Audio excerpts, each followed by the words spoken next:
I'm Andrea Giles, and you're listening to the Heal from Infidelity podcast, episode number 133, People Pleasing and Infidelity with Sara Fisk, part 1.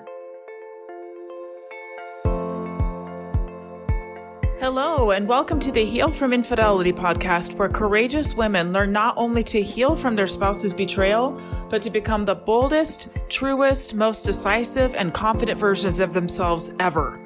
If you know there's more for you than the life you're currently living, but don't quite know how to get there, you are in the right place. Stick around to learn how to create a life that will knock your own socks off. Is it possible? It is, and I'm here to show you how. I'm your host, Andrea Giles. Are you ready? Let's dive in. Hey, everybody. In just a minute here, we're going to jump into the podcast episode with Sara Fisk, part 1 of 2. You will find the first part is going to be more about laying the groundwork of what people pleasing is, where it comes from, how we all are inclined to do it. We're going to be sharing some stories, our own stories, getting to know more about each other. You're going to learn about Sara and what led her to her career of teaching, coaching, all people pleasing all the time. You're going to love her. I have covered people pleasing in the past, but not this way and not this powerfully. And so I hope that you stick around for both episodes. The second one is going to be more geared specifically towards infidelity. So stick around. The first lays the groundwork for the second.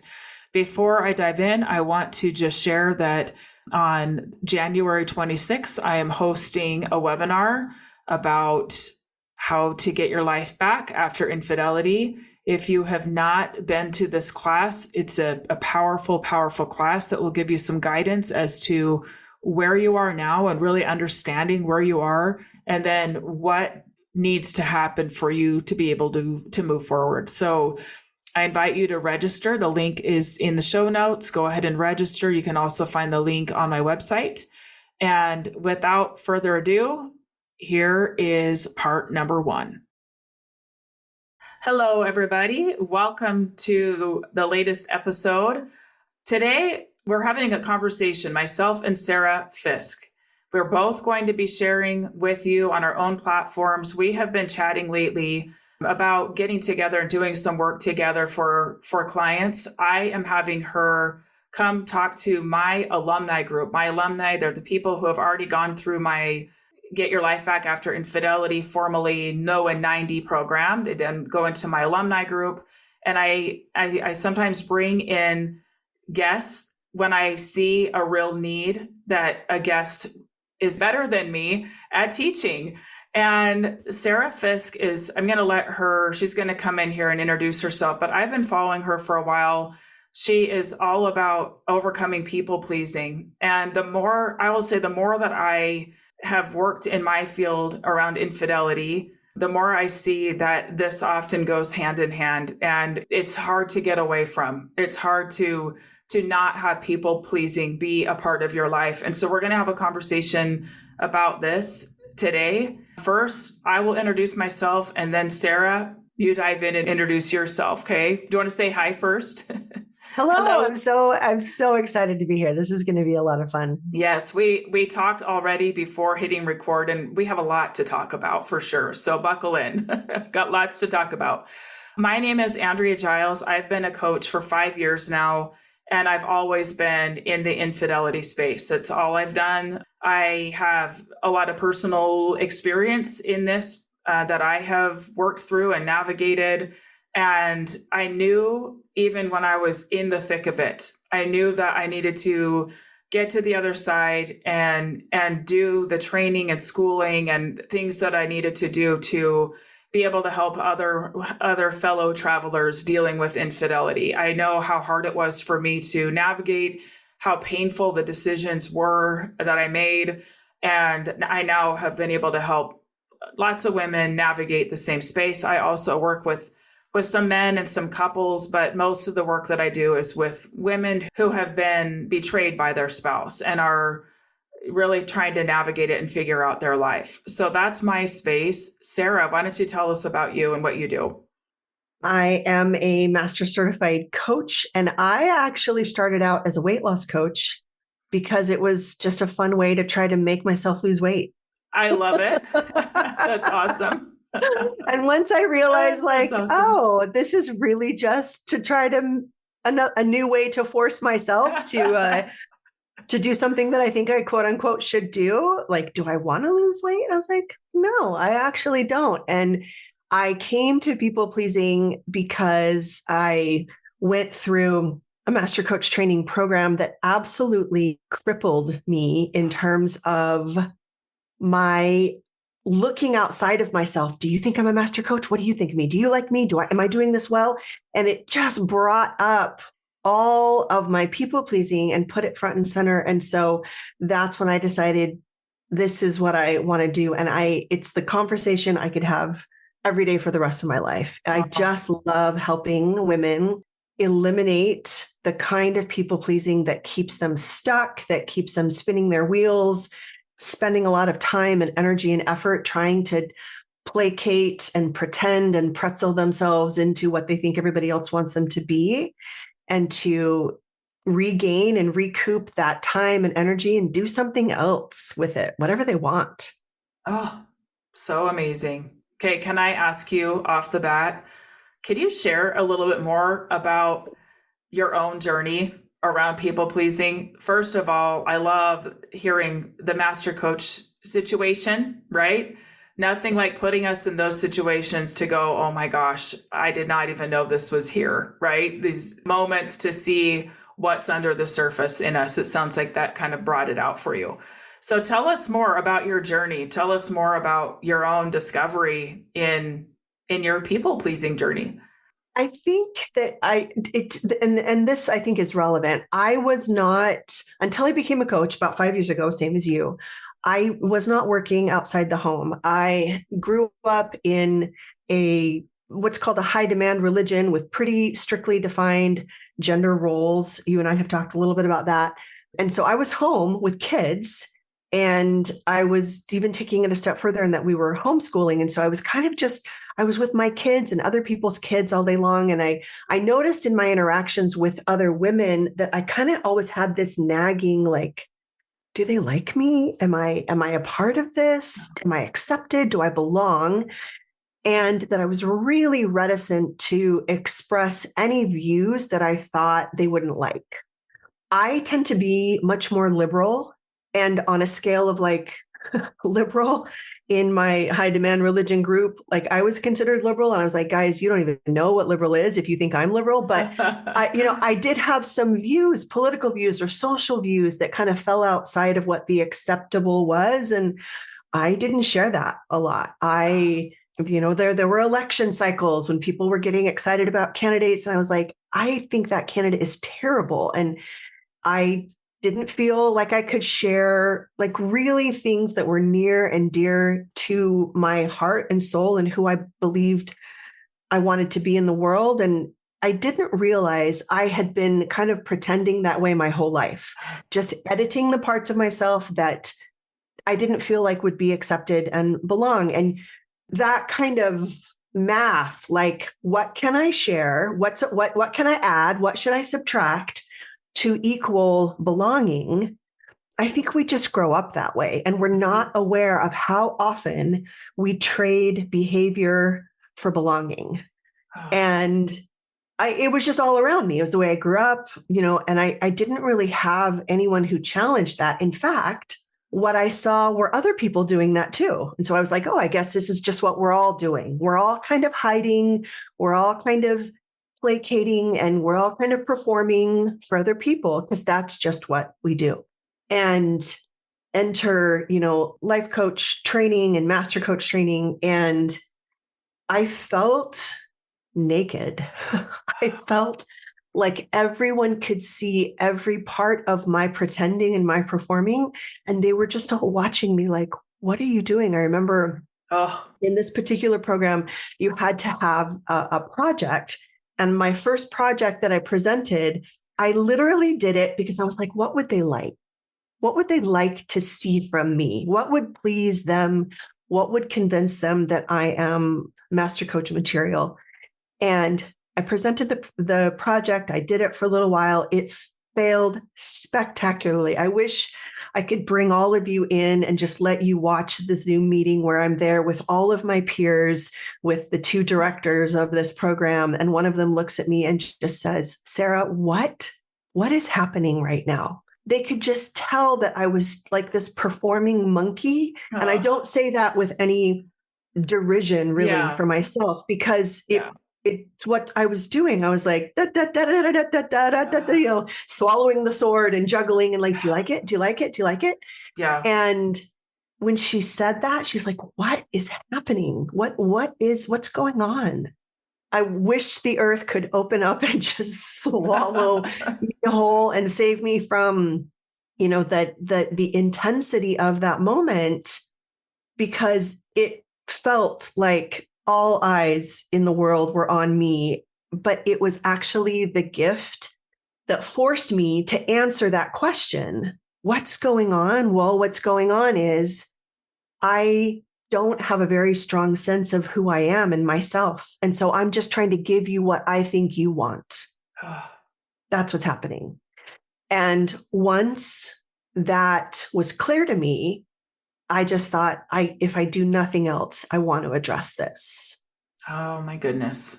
So profound and so painful too, right? So painful. So painful. Oh so man. Good. Oh, you're making me kind of jog back in time a little bit in my own journey, if you don't mind me sharing a little bit. Oh, please. I would love to hear it. Yes. Part of my story is that I was married for 16 years, and there was a lot of pressure to stay married, to make it work, and in my situation, there was deception throughout my marriage. It was ongoing, and I didn't know about it at the beginning, but it went on for a long time, and at the end, it was so brutal because I knew that people would judge me, and I hated it so much. I hated it because I always was the nice, like the name of your podcast, Sarah's podcast. I love the name. It's the Ex Good Girl podcast. And I was the good girl. I was the good girl. I was student body president, and, the one that was voted most inspirational, the feel good hype girl, and to divorce somebody and to say no, and just a little bit of the background there. I was also a stay-at-home mom. We had 6 children. He was a successful lawyer for Google. He worked for Google. We lived in the Bay Area. Wow. And he was very successful at his job. And like, who do you think you are, walking away from that? And what are you going to do? Right. And it was quite an exercise in going back again and again and again to my own truth when I did have criticism, where I did have people saying some harsh things at times and judging me and being pretty harsh, right? And part of my situation is that 7 months after the divorce finalized, he was driving recklessly and got in a car accident, and he died. And he was 39 years old. And I was alone with my 6 children who in 1 year lost their parents to divorce and then lost their dad to death. And, all along the way there was some criticism about how I should be handling it. A lot of amazing support too. Okay. A lot of amazing support. But fast forward, I met and dated for 2 years and got married to a widower whose wife, by all accounts, was just this lovely, service-oriented, lovely woman. And I picked up my children and moved to a town with 1,200 people where everyone knew her. Her parents were right there in the community. Wow. And it was brutal. It was brutal. And at first, kind of that, my heart just, when you're talking about that moment where, being the song and the dance, and I can see that I was so much wanting to take care of these children who lost their mother. I took on 5 more children. So we had 11 kids. Okay. When we got married, 10 children living at home. Okay.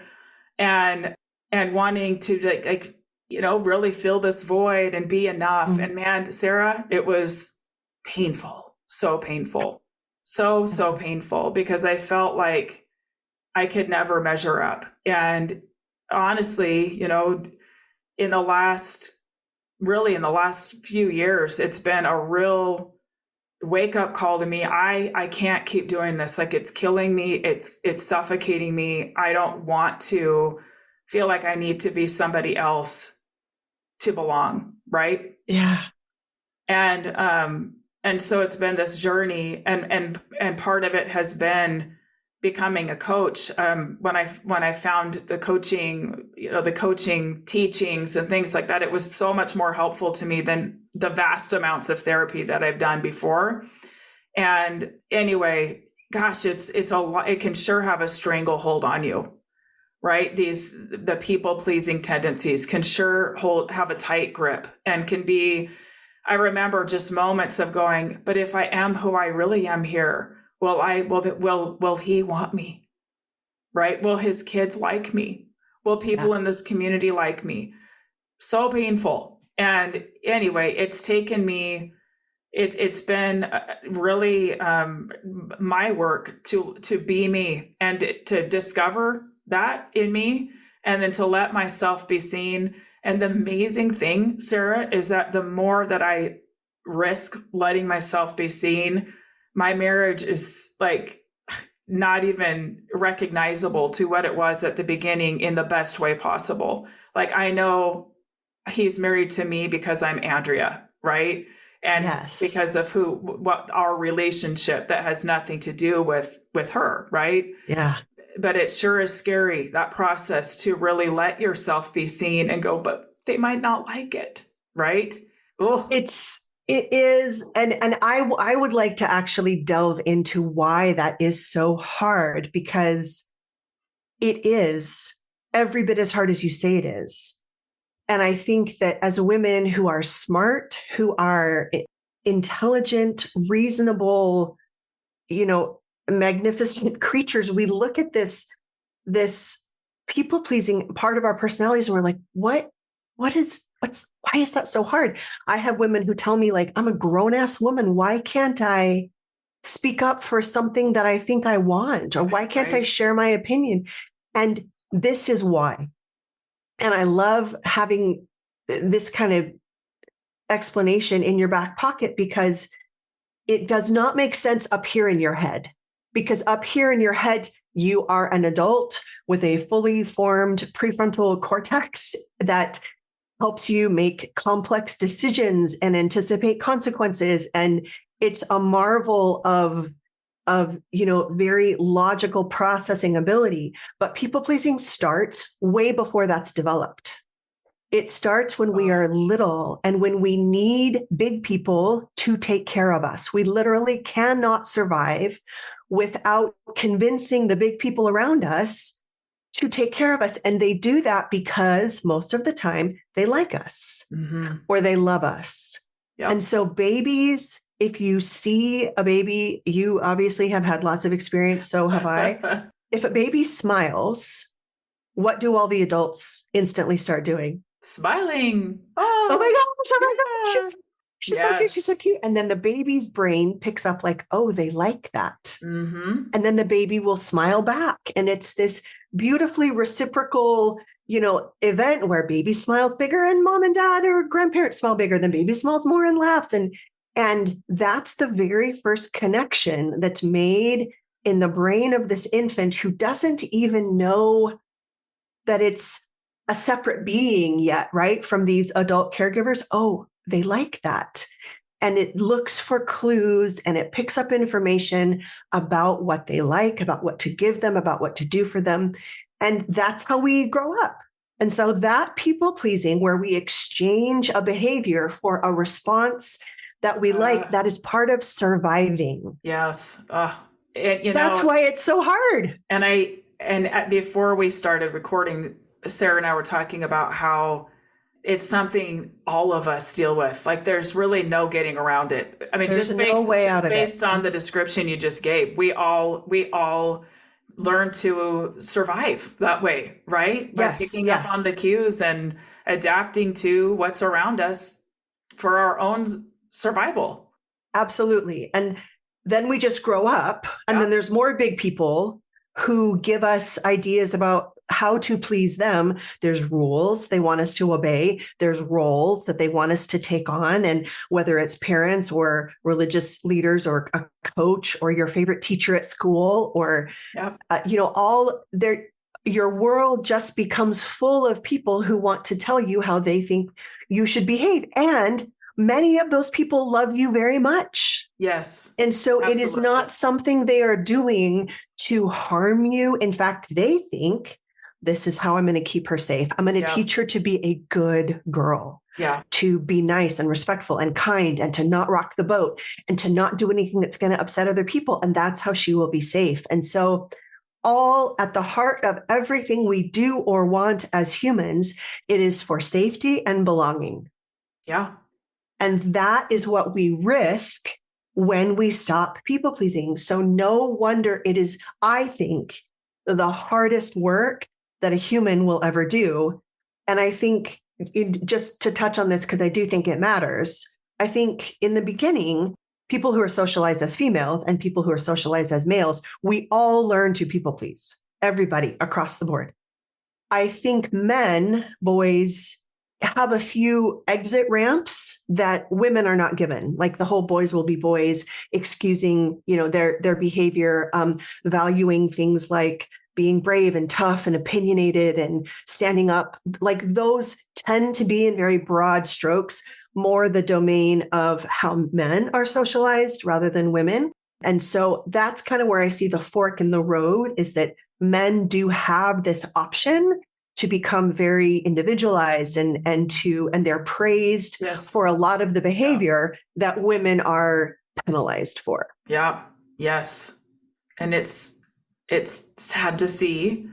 And also, I agree with you that it's the work of your life, right? Because, we've all heard the term people pleasing. I'm sure our listeners have heard, certainly yours. And Yeah. I've done a podcast before about people pleasing on my own platform, but I don't think we often even touch the depths of it. Like Mm-mm. it sounds like this, just like a little thing, a little, just, oh, I need to stop people pleasing. And I just think its tentacles reach so much deeper and further and wider than we know. And yeah, I think you're right. You hit on, it's not to stop people pleasing. We have the other side of that coin is letting ourselves be seen. So it's Yes. inherently risky. It's inherently vulnerable, because it's true that some people might not like it, right? It's absolutely true. Yeah. And might not agree, might want you to go back so that they can be comfortable, right? So they can be comfortable with the old version of you, or when you did this other thing.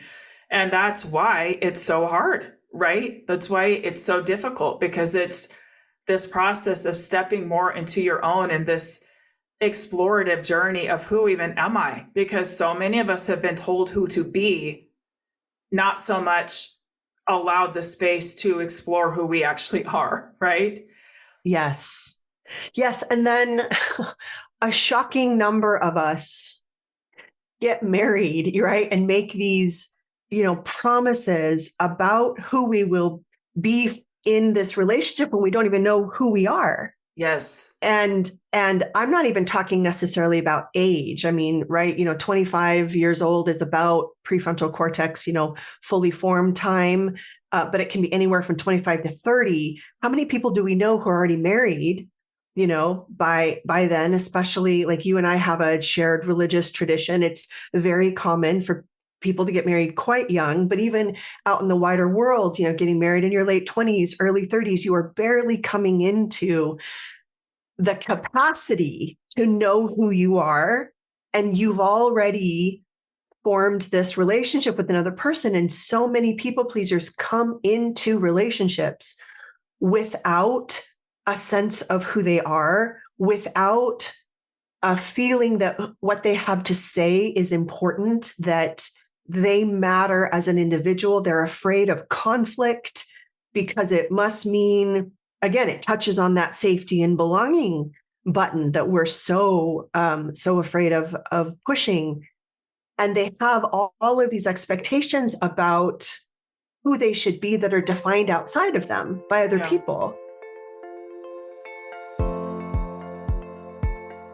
Thank you for listening to the Heal from Infidelity podcast. If you would like to be kept in the know about upcoming free classes, new podcast episodes, and other ways of working with me, go subscribe to my weekly email. You can subscribe at andreagiles.com/lies-about-infidelity/. Again, it's andreagiles.com/lies-about-infidelity/. I will see you next time.